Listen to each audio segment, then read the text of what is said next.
नमस्कार मित्रांनो, मराठी माणूसमध्ये महाराष्ट्राच्या विधानसभेच्या निवडणुकीपूर्वी बरोबर 2 महिन्यापूर्वी आपली लाडकी बहीण योजना आली।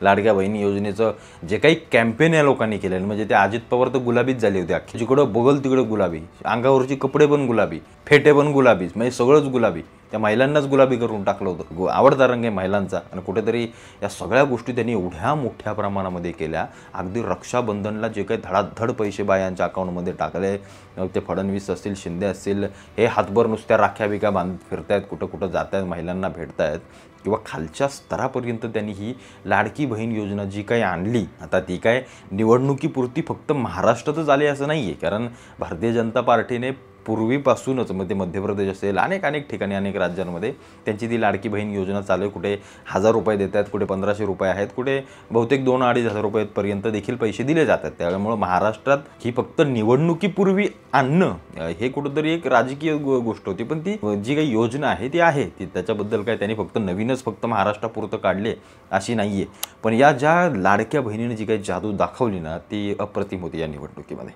ते EVM वाले बोलतात हे काही शोधूही शकत नाही, त्यांच्याकडे डेटाही नाही आहे, नुसते बोंबलतात। मग शोधा आणा, पुढे बसवा, EVM आहे तुमच्यासमोर। सुप्रीम कोर्ट देखील सांगते की आणून तुम्ही प्रूव्ह तर करून दाखवा की बाबा इथली मतं इथं गेले, तिथली मतं तिथं गेलेत। त्याच्यामुळे ह्यांच्याकडे काही डेटा नाही आहे, काही नाही आहे, हे फक्त नको त्या गोष्टी बोलत बसतात। त्या मार्केटवाडीमध्ये काय ते बॅलेट पेपरचं नाटक करत होते, पण ही काही गोष्ट होणार नाही आहे। पण एक महत्त्वाची गोष्ट म्हणजे या 2-2.5 महिन्यांचे पैसे त्या लोकांनी आधीच बायांच्या अकाउंटमध्ये टाकले। 7-7.5 हजार रुपये काहीतरी आले। आता ज्या घरामध्ये 2-3 बाया आहेत त्यांना 7-7.5 हजार म्हणजे 20-1 रुपये जर पडले अकाउंटला, तर मतदान कोण नाही करणार? ज्याला सगळेच करणार, त्यांना काही फरक नाही पडत। पैशासमोर आम्हाला पैसा किती महत्त्वाचा वाटतो हे सगळ्यात महत्त्वाची गोष्ट आहे। पैशापुढे आम्ही काही नाही, आम्ही पाहते ज्याला ते काही का असे ना, या सगळ्या गोष्टी म्हणजे गोरगरीब महिलांसाठी ही योजना अत्यंत महत्त्वाची होती। म्हणजे मी तुम्हाला म्हटलं ना, अनेक ठिकाणी मी जेव्हा पाहिलं ना की दिवाळीमध्ये खरोखर काही लोकांना 1,500 हजार 2-2 हजार रुपयामध्ये दिवाळी झाली, छान झालं। अत्यंत गरीब लोक जी कुठेतरी 100-200 रुपयावर मजुरीवर कामाधंद्याला जातात, त्यांना कुठे ना कुठेतरी 7-7.5 हजार मिळणं सरकारकडून काही का असे ना 2 महिन्यासाठी मिळो 3 महिन्यासाठी, पण त्यांना एक तो आनंदाची गोष्ट होती, निश्चित आनंदाची गोष्ट होती। त्या बाबतीमध्ये मी त्या सगळ्या गोष्टीच्या मागेही समर्थनार्थ होतो। पण आता निवडणूक झाल्यानंतर अनेक जण म्हणायला लागले की लाडकी बहीण योजना तर बंद होईल। आता काय, आता यांचं निवडणूक झाली, आता 2-1 महिन्याचे पैसे पण आपल्याला गचकन टाकून दिले मतदान करण्यापुरतं, आता काय पुढं मतदान करतात। त्यात समकालीन एक न्यूज आली, बातमी आली, लाडकी बहीण योजना बंद करा, नाही तर सरकारच्या तिजोरीवरचं कर्ज वाढत चाललंय। म्हटलं आता 100% बंद होणार, म्हणजे बातमी देणार हेच असतील।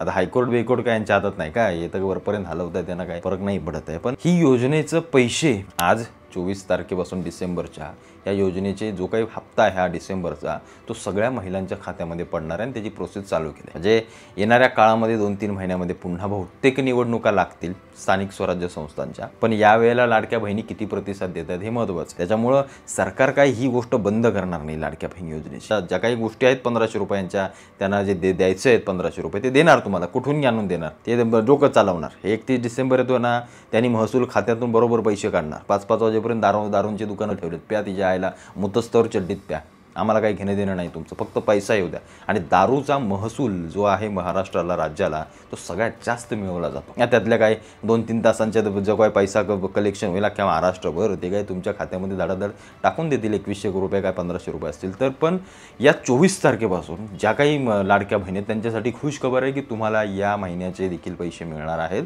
आणि ते इथून पुढे बहुतेक वर्षभर चालू राहतील अशी बातमी अनेकांकडून सांगण्यात येते आणि सरकार त्याच्याविषयी प्रतिकूल आहे। बहुतेक 1 वर्षापर्यंत गॅरंटी आहे, त्याच्या पुढे काय करतील ते काही माहीत नाही आहे। पण या डिसेंबरचे हप्ते सर्व महिलांना पडणार आहेत, त्याच्यामुळं निश्चित लाडक्या बहिणी आपल्या खुश झाल्यात। आता कधी किती पडतायत, कुणाच्या अकाउंटला येतात त्याच्यावर फक्त जरा पाहत राहा, तुम्हाला मेसेज येईल आणि त्या 1500 रुपयांचं चांगलं काहीतरी घ्या, गोरगरिबांसाठी मिळू द्या, एवढीच माझी फक्त अपेक्षा आहे।